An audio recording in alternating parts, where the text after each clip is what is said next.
Hello and welcome to Cinema Screen HD. Today we'll be talking about an action-packed, thrilling sci-fi movie that's sure to keep you on the edge of your seat, The Book of Eli, released in 2010. Let's dive into the plot.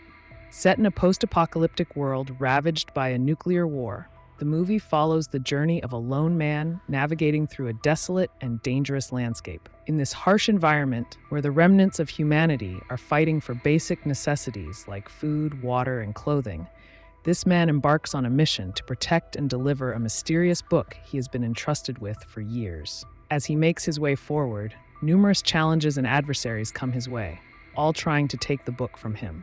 However, he faces every obstacle with unwavering courage and determination. In this world of devastation, what could this book possibly be? What dangers will he have to face along the way? And will he succeed in reaching his final destination with the book? To find out all the answers, stay with us until the end of the video.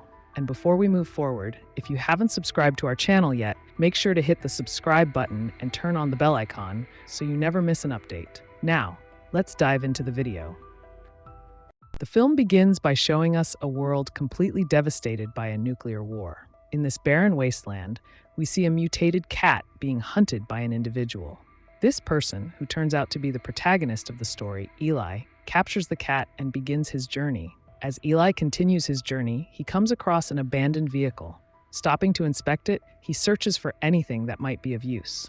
Moving forward, as night falls, Eli decides to take shelter in a deserted house. Exploring the house, he notices a foul smell coming from one of the rooms. Upon investigating, he discovers the decomposed body of a person inside. Searching the body for anything useful, Eli removes the man's shoes, puts them on, and uses the captured cat as food to sustain himself. During this time, Eli listens to music on an old iPod he carries with him. While cooking the meat, the smell attracts a stray mouse to the location, showing a rare moment of kindness. Eli shares a piece of the meat with the mouse. Afterward, he cleans his weapons, tidies himself up, and reads from a book he carries. Still listening to music on his iPod, Eli eventually falls asleep, ready to continue his journey the next day. The next morning, Eli wakes up to realize that his iPod's battery is dead. Determined to continue his journey, he sets off once again. While traveling, he comes across a blind woman lying on the road, seemingly in need of help. As Eli approaches to assist her, he quickly realizes it's a trap. A group of bandits emerges from hiding, demanding his belongings. Refusing to comply, Eli cuts off the leader's hand in a swift move, prompting the rest of the gang to attack him. Eli fights back ferociously, ultimately killing all of them. After gathering anything useful from their bodies, Eli inspects the blind woman's water bottle, only to find it unfit for drinking. He resumes his journey. Along the way, Eli witnesses a gang on bikes ambushing and killing a traveling couple, stealing their books and belongings. However, Eli decides not to intervene and hides, silently observing the gruesome scene. Continuing his journey, Eli passes through an area of a nuclear explosion before arriving at a post-apocalyptic town. His primary goal here is to recharge the battery of his iPod. He makes his way to a shop owned by an engineer. Inside, the engineer threatens Eli with his own weapon. Calmly, Eli disarms the engineer in one swift motion, explaining he's just a customer, and then hands the weapon back. Eli shows the engineer his battery and requests to have the battery charged. The engineer demands payment, so Eli offers a lighter and a few other items from his belongings. With the exchange settled, the process of recharging the battery begins. While the engineer charges Eli's battery, Eli heads to a nearby bar to get some water. Meanwhile, the gang on bikes arrives in the town and meets with the town leader, Bill. Although the gang cannot read, they present the books they've collected, as per Bill's orders. However, Bill declares that the book he's searching for isn't among them. When Martz, the gang leader, hands over something else they found, Bill realizes it's a bottle of shampoo.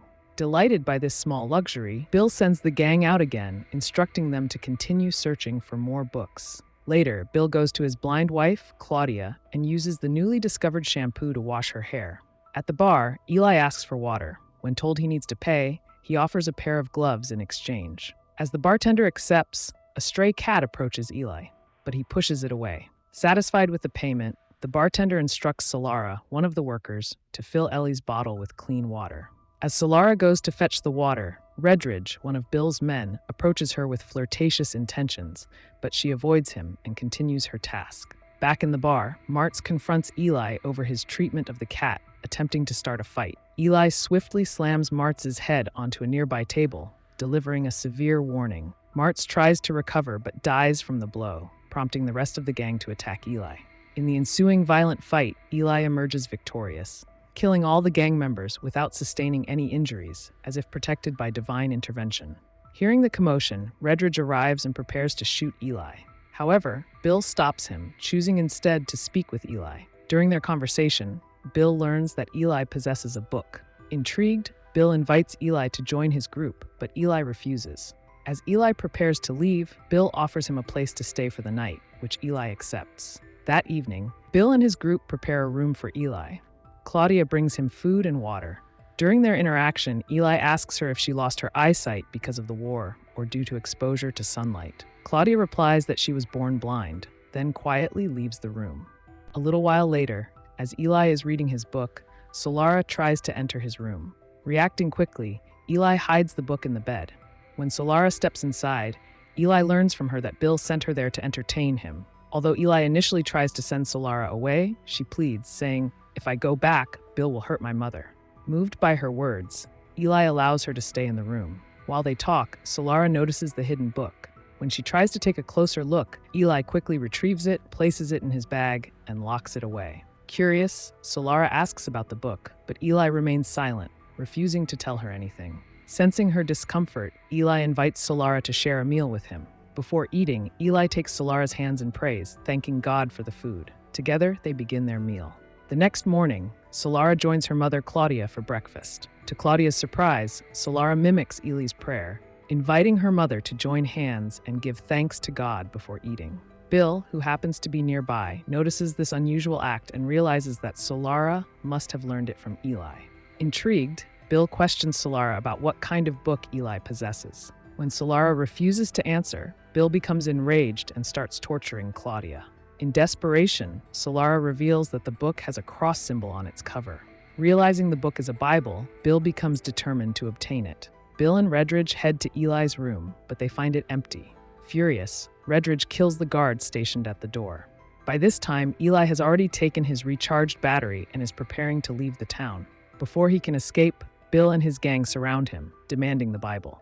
At this point, Eli asks Bill why he wants the book so badly. Bill explains that he grew up with the Bible and knows the power of its words. He believes that its teachings can unite humanity once again, restoring order to a fractured world. Bill also reveals that after the war, most copies of the Bible were burned and destroyed. Despite Bill's reasoning, Eli refuses to hand over the book and attempts to walk away. Enraged, Bill orders Redridge to shoot Eli.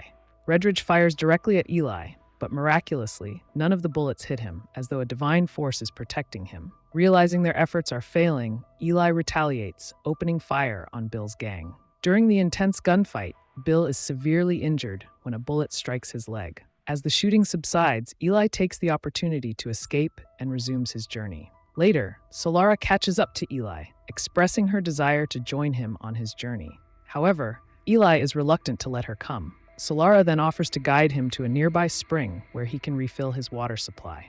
Agreeing to her proposal, Eli accompanies Solara to the spring, where he refills his bottles. As they prepare to leave, Eli locks Solara inside and continues on alone. Meanwhile, back in the town, Bill tends to his wounded leg and organizes another group, armed with vehicles, to pursue Eli.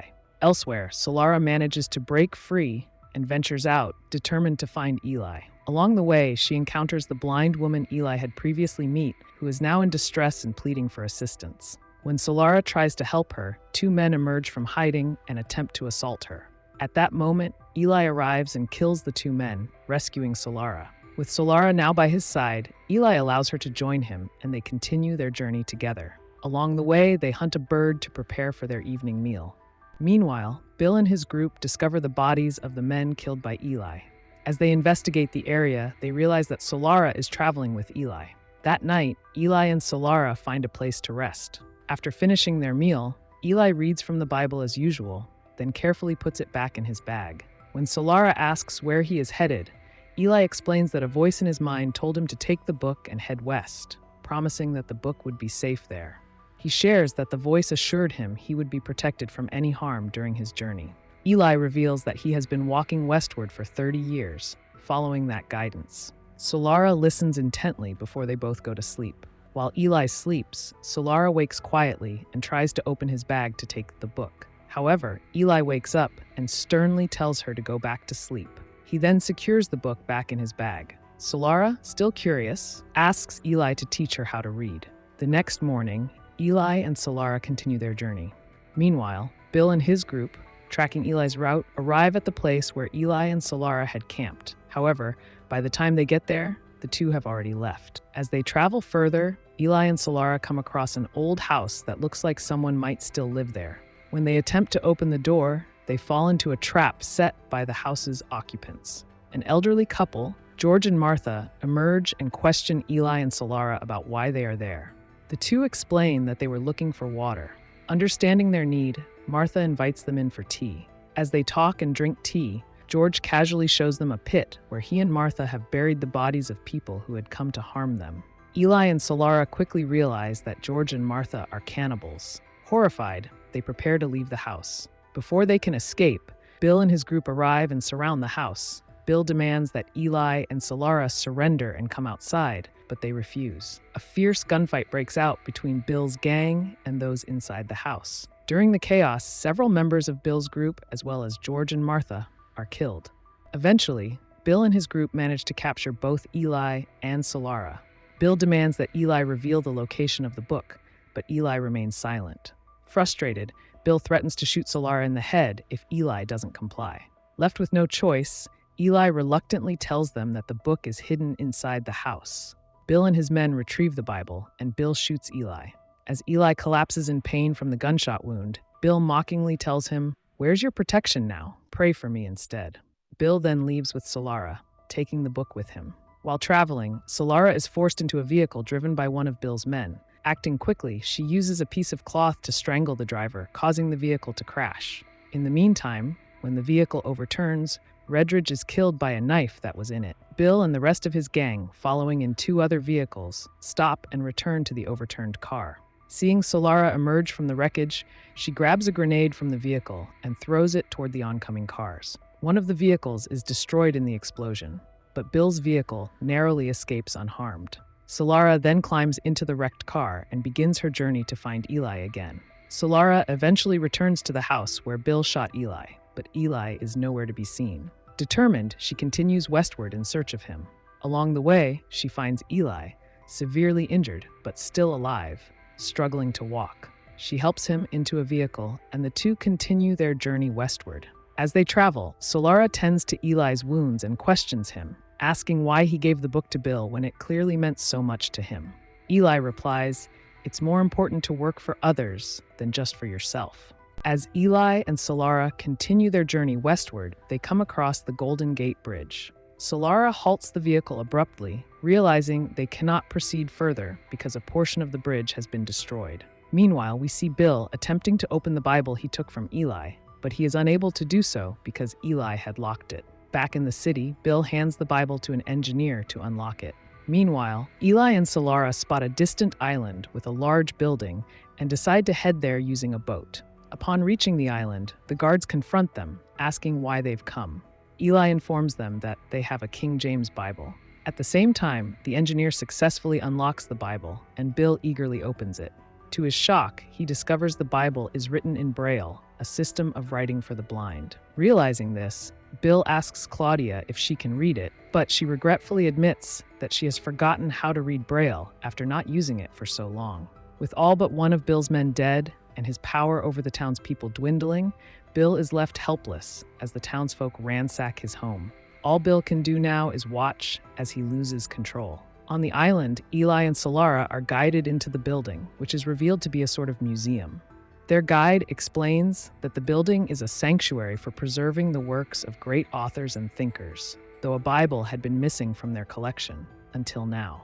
Although Eli no longer has the physical Bible, he has read and memorized it over the 30 years it was in his possession. Eli begins reciting the entire Bible from memory, and the guide carefully transcribes every word onto paper. Eventually, the transcribed Bible is printed and added to the museum's collection. Shortly afterward, Eli succumbs to his injuries and passes away. After Eli's death, Solara collects his belongings, including his iPod and other items he used during his journey, and departs from the island. She heads back to her town, ready to start a new chapter in her life.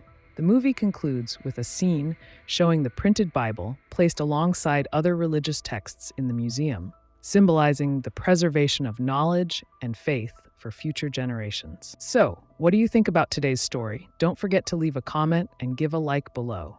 Also, if you haven't subscribed to our Cinema Screen HD YouTube channel yet, make sure to hit that subscribe button and turn on the bell icon by selecting all to stay updated.